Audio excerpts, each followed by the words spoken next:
Hey, um, excuse me. Today I want to address a subject that's very touchy, I suppose. Um, I think we all in some way have been touched by this. So, kind of um, bear with this because it's tough. It's actually so important that I'm covering this week. I'm going to talk to you about the struggle and some of the components. And then next week, I'm going to readdress this, next week being the last week, and we're going to run over counseling approaches to handle this. What is this? Suicide. Very, very appropriate, as you well know. It's really considered in America an epidemic. I'm covering this from your text, so when you read it, you're going to get this twice, and you need to. This is a very, very important subject. Mean, nasty subject. It's not something to be toyed with. It's a lot of press, and a lot of people think about this in a good way as far as helping. So, if you are a counselor of adolescents, at some point in your career, you would face this situation. Right now, I'm not counseling, but I'm indirectly in touch with a person who he's a combat veteran, and his answer at the moment to everything is nothing means anything. I understand it being a combat veteran, but doesn't mean everybody else does. And thank goodness I don't have that attitude, but he does. He's basically given up. Life means nothing to him. And that really doesn't matter how you speak to him, what you say to him, can't convince him that there's any worth in life. Yet he hasn't attempted to take his life. So that's a positive. And VA's working with him. I've not really sat down and had a lot of discussions with him about that part of his life, but other parts I have. So, point of all that is to let you know this is real. This is absolutely real. And unfortunately, we've experienced it here in this area uh, lately. So, person I know up this way. So, sooner or later, if you counsel or if you don't, you may run into a situation like this. You need to take the signal seriously. 90% of teenage suicides take place between 3 and midnight. I can't tell you how many of those as a police officer I went on. I think the one that was worse for me was a 16-year-old.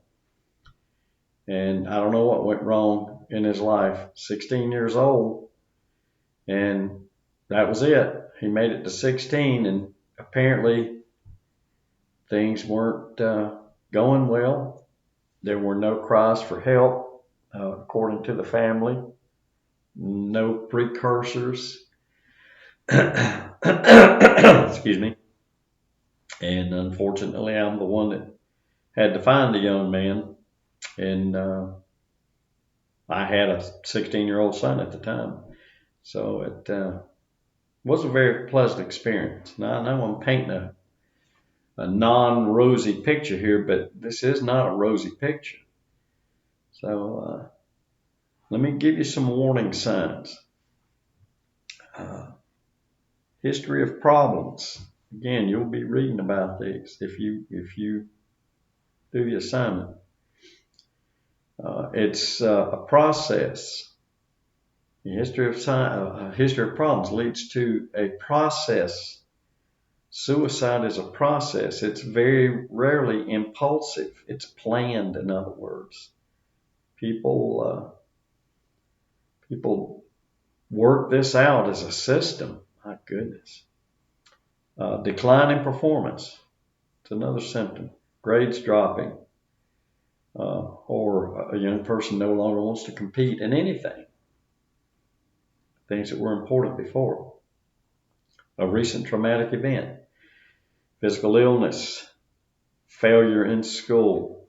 Breakup of a teenage romance. Let me tell you something real quick about teenage romances.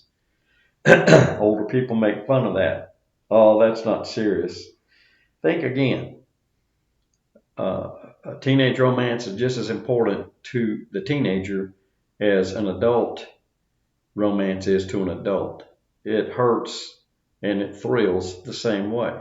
Do you know, as an adolescent, all the details of a romantic relationship? No, you hadn't been around long enough yet. There's a lot of stuff that you don't know. You hadn't been married, for example. But there's a commitment there. And in a teenager's eyes, that commitment is no different than an older person's commitment in an adult romantic situation. So you break up, it hurts. Hurts just as much there as it does when you're older. There's just more things to consider when you're older. If it's a marriage, you got financial things to worry about, right? Those kind of sharing property, all those nasty things that come up in a divorce. Excuse me, I'm coming over a cold here. But it's nonetheless emotionally the same. So people say, "Oh, puppy love." Well, give me a break. It's real. Um, Divorced parents that are getting divorced, sometimes that devastates their children. So a lot of things to consider there. Communication problems. Um, Maybe they're crying out for help and nobody's listening because nobody knows what to listen for. Maybe they're having difficulty expressing feelings. So, communication problems, right? Irrational outbursts, quick-tempered, cry easily, or become upset over things that are in everybody else's perception very minor, but in perception of the person that's suffering, not so much. It's bad news, whatever it is.